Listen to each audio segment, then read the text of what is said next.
Okay, shalom, shalom.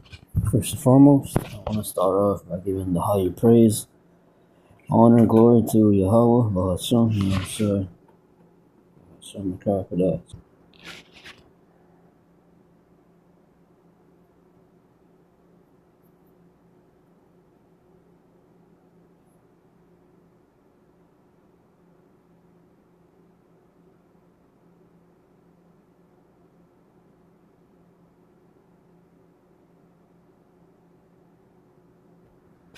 Shalom, shalom, first and foremost. Still honors to the elders, honors to the apostles once again. I think I said that already.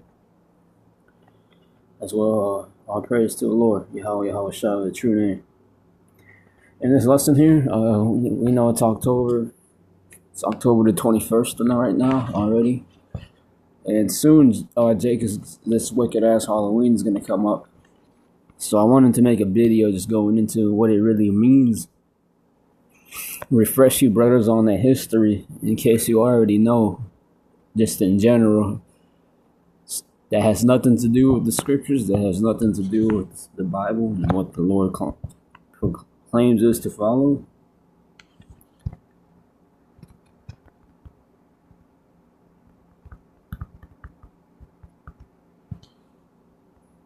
Mark 7 and 8. It says, "For laying aside the commandment of God, ye hold the tradition of men, as the washing of pots and cups, and many other such like things ye do." Mark 7 and 8 again. 7. "Howbeit in vain do they worship me, teaching for doctrines the commandments of men." Skip down to verse 9, we read verse 8. "And he said unto them, Full well ye reject the commandment of God, that ye may keep your own tradition." Come.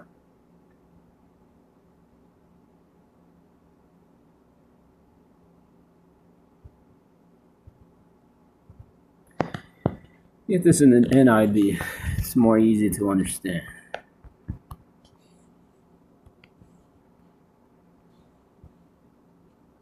Yeah, it's a bit more Old English. Mark 7 and 8. You have let go of the commandments of God and are holding on to human traditions. Come on, when you go into, we're gonna go into the holiday, look at Halloween. Which going into it in my research, really Halloween was originally named of Hallow Eve. Going into the Catholic Church that later on will get involved in it, and really it goes earlier than the Celtics. SamHein.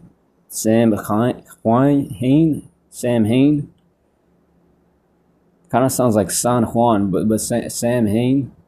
Going back into that really it goes further back to hedonistic customs and ultimately sacrificing unto Molech.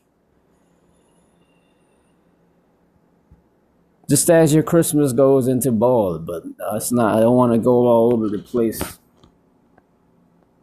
I want to give you a nice treat here, a nice appetizer here. Let it roll down smoothly, right?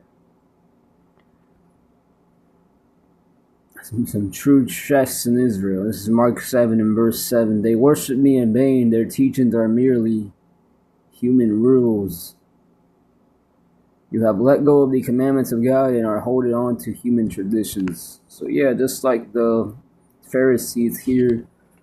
At first, that's just like the temple. The temple was actually a righteous thing. It was a righteous setup and system, the temple system, priestly Levitical priesthood system was actually a righteous thing by the Lord. But later on, throughout the years, it turned into something else that was going to be ultimately put off of the new covenant, which we're half in, half out of both covenants right now, present day today.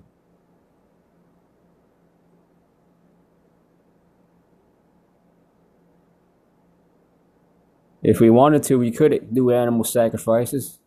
If we were to still have our temple and were allowed to do that here in America and of that sort, but that's not something we can do anymore. Which is how much Esau has shown his hatred to us and how much we've fallen from our heritage. Okay. So yeah, like the temple, like that was a righteous thing. That was actually a righteous order. But even the Lord decided to put that away, ultimately for our disobedience. Okay, that's why today, actually, right now, if you were to go to Israel, our homeland, right now, they would have the Iron Dome right there, where the literal first and second temple used to stand, right there in that spot in that area. I don't know if it's that specific area or not, but I believe it's definitely where it's builded upon where, above that western wall that these Jews worship, that's also them defiling it because they kissed that wall and shit. And right there you have the Islamic Iron Dome there that they claim where the Prophet Muhammad ascended in, and where Abraham was going to sacrifice his son Isaac. I think that's also what they say that place was originally, or where at least one of the places where Abraham was, where the Lord spoke to him, which is possible. But there they have that, the Rock of the Dome of the Rock in Israel. You can look that up, Google that, and just see how much that's blasphemous to us. They don't recognize us as the children of Israel, but they'll let Ishmael there post up his idol there, where the first and second temple used to be standing. Ain't that something? And then the Islamists, they also have the Mecca, which I thought the Mecca was in Israel for some reason, but the Mecca's, and then they have the Mecca over there where the Kaaba is at, that they worship. So they can worship a rock, but if we're for worshiping the true God, the one true living God, it's a problem.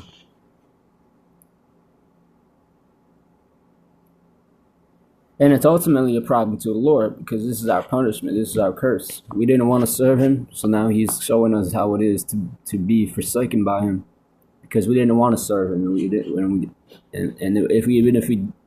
we did try, we eventually fell off.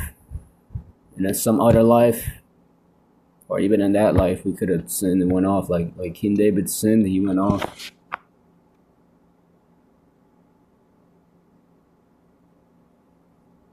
Which ultimately he did pay for.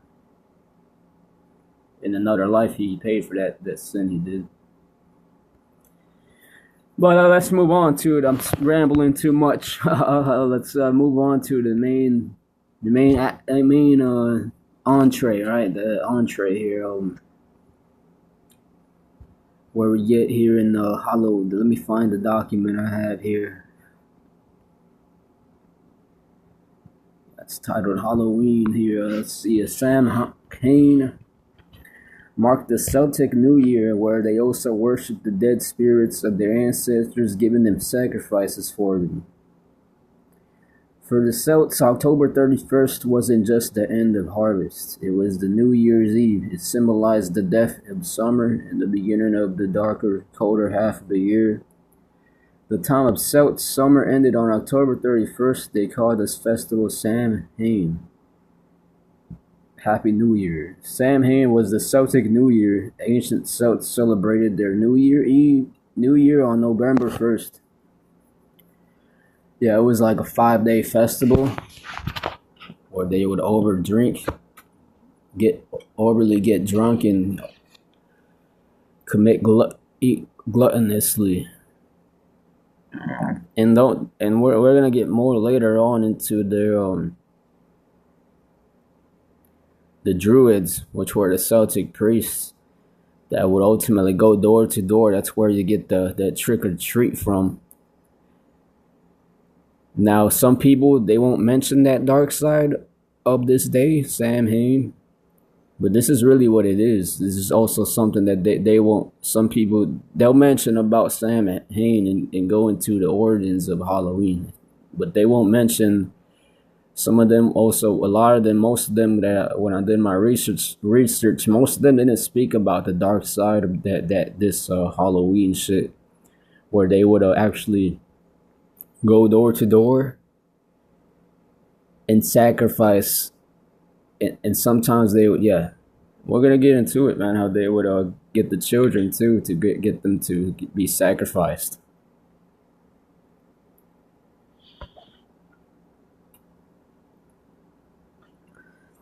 It says this day marked the beginning of the dark and cold winter, a hard time of the year when people often died. The history of Halloween SamHein, comes from the pagan holiday Samhain, ancient festival celebrated by the Celts, celebrated before Christianity, but later on the Christians incorporated that into their paganism. They just called it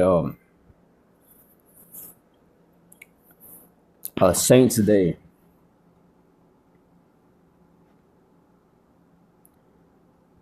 Now, whether they actually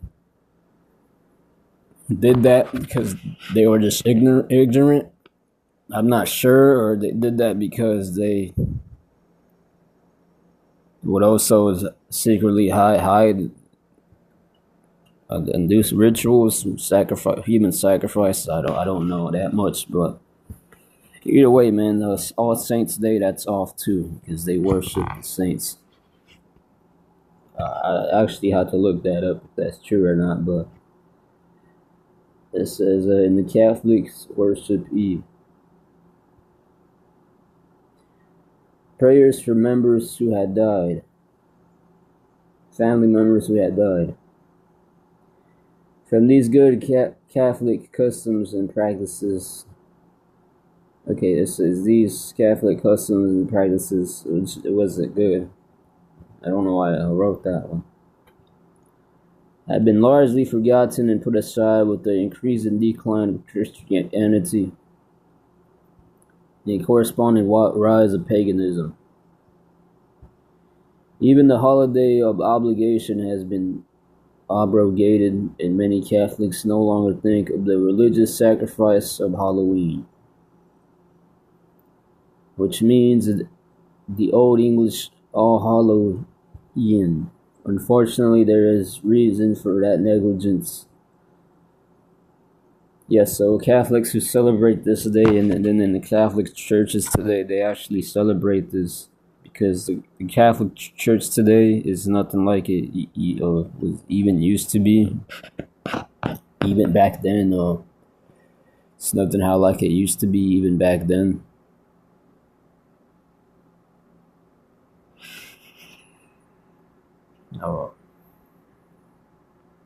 Which it was always off. They always worshipped the saints and the virgins, but at least back then you always had certain kings that came and were genuinely sincere and weren't mixing that pagan shit with that religion, false religion, which was still botched up and off anyway. Alright, so unfortunately there is reason for that negligence in the media, in classrooms. All the attention is paid to pumpkins, monsters, blood, and gore in the church. Those holy customs of years past are ridiculed as pre-Vatican. I don't know that word. And priests no longer preach about purgatory. Okay, let's go down here. Pagan origins. Halloween's origins date back to the ancient Celtic festival of Samhain, which marked the end of the harvest and the beginning of winter, a time of year associated with death. The pagan Celts believed that on that night the boundary between the worlds of the living and dead blurred, and the ghosts of the dead returned to the earth. It was a night for let's see some of this. I googled, does Halloween go back to Samhain? And it says, yes, Halloween evolved from the ancient Celtic festival of Samhain, With its origins blending Celtic traditions and later Christian influences, Samhain marked the end of summer, which those Christian influences there, those are off. I mean,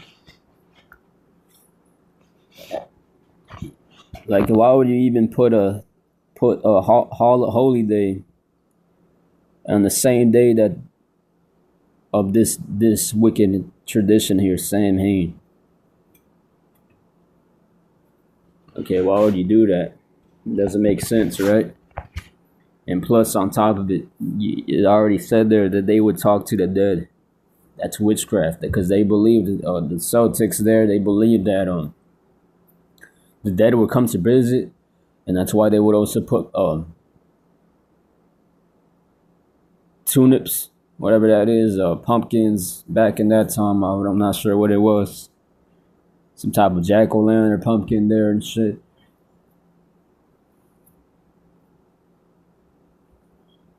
So that they could ward off the evil spirits from taking away their dead family members. And that's off, right? The scriptures say not to fear any other god. Those are demons that they were trying to ward off by wearing costumes. Scriptures say they'll only fear one true living God. So that's a very base in hedonistic tradition and custom.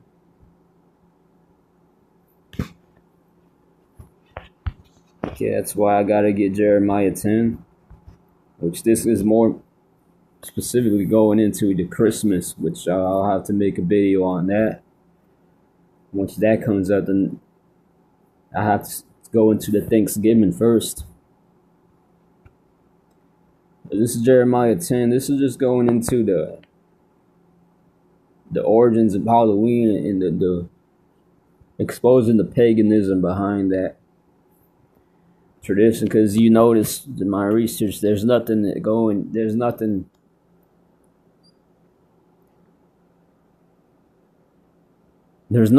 there. There's nothing about that holiday that goes into Yahweh Ba'ashim Yahushai. Yahweh Ba'asham Yahushai is nothing. Is Salakia is Yahweh Ba'ashim Yahushai. There's nothing about that. What I'm trying to say is there's nothing in that holiday mentioning anything about Yahweh Hashem Yahweh Shai. So yeah, it's just a pagan holiday. It's that simple, really. Just like your birthdays, which your birthdays are also very highly have a lot of high left-handed energy behind it too. Your birthdays, because it's going into your pride and ego. Yeah, it's actually in a way, it's actually even more, just as more powerful than your Halloween, as far as the witches and shit. That's why the witches and them they worship a lot of their birthdays. This is Jeremiah 10 and 3. For the practices of the peoples are worthless. They cut a tree out of the forest, and the craftsman shapes it with his chisel. They adorn it with silver and gold. They fasten it with hammer and nails so that it will not totter. Like a scarecrow in a cucumber field, their idols cannot speak. They must be carried because they cannot walk. Do not fear them. They can do no harm, nor can they do any good. No one is like you, Lord. You are great, and your name is mighty in power. Who should not fear you? King of the nations, that is your due. Among all the wise leaders of the nations and in all their kingdoms, there is no one like you. They are all senseless and foolish. They are taught by worthless and wooden idols. 11. Tell them this: these gods who did not make the heaven and the earth will perish from the earth and from under the heavens. That Mecca over there with the Kaaba stone over there in Syria, that's gonna perish. That Iron Dome over there in Israel, that's really we're supposed to be, where the first and second temple was supposedly built. That's what's more than likely possible. That's going to be destroyed over there. That whole area there, as a matter of fact, is going to be destroyed. Okay, that Statue of Liberty, which really represents the sun god. The obelisk here in Babylon, it's near Washington, that's going to be destroyed too. Okay, we're going to destroy those things, and they need to be destroyed. Because I was just thinking about that last night, and it pissed me off. How these Ishmaelites can have, once again, how they can have that shit all there. That's where, because I'm studying right now about the first and second temple, and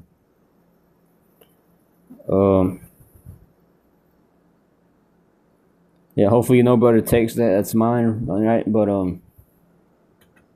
studying about that. Just kidding, but I was studying about that, and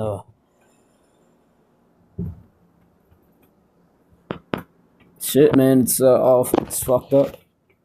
It's fucked up. It was just pissing me off. You gotta think about that, bro. Those Ishmaelites can have those that rock. Look it up. I dare you to look it up. That rock of that golden dome, whatever they call it, rock of the dome up there in that place. Yeah, that should piss you off.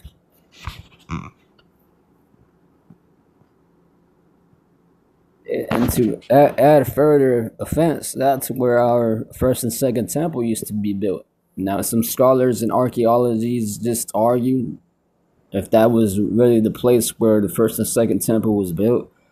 But when you look at it, man, it's obvious that that's the place where it makes sense. I mean, it's a flat platform. It's an artificial one. And it's a wide space. Just like how the outer courts and the inner courts would have, for the Israelites, would have looked like. It just makes sense, bro. But anyway, reading on, it says, Samhain marked the end of the summer and the harvest and was believed to be a time when the barrier between the worlds of the living and the dead became thin, leading to traditions like lighting bonfires, which, like the word bonfire there, was also going into bonfires, believe it or not. I didn't write that down, but yeah, I saw that the man posted that there, and wearing costumes to ward off spirits. These traditions were later adopted and integrated into Christian observances like All Saints' Day, with the evening before becoming known as All Hallows' Eve, which goes into the Catholics that named it that, going into worshiping Eve, okay, the Virgin Mary, which eventually became Halloween. Samhain, the ancient Celtic festival, celebrated the end of the harvest season and the start of the winter. It was a time when people believed the physical and spirit worlds became blurred, so they lit bonfires, which once again goes into bonfires, and wore costumes to ward off ghosts. All Saints' Day, in the 8th century, the Christian church designated November 1st as a day to honor saints, which is going off. The merging of traditions, the evening before All Saints' Day became known as All Hallows' Eve, and its traditions began to incorporate those of SamHein, such as the use of costumes and bonfires.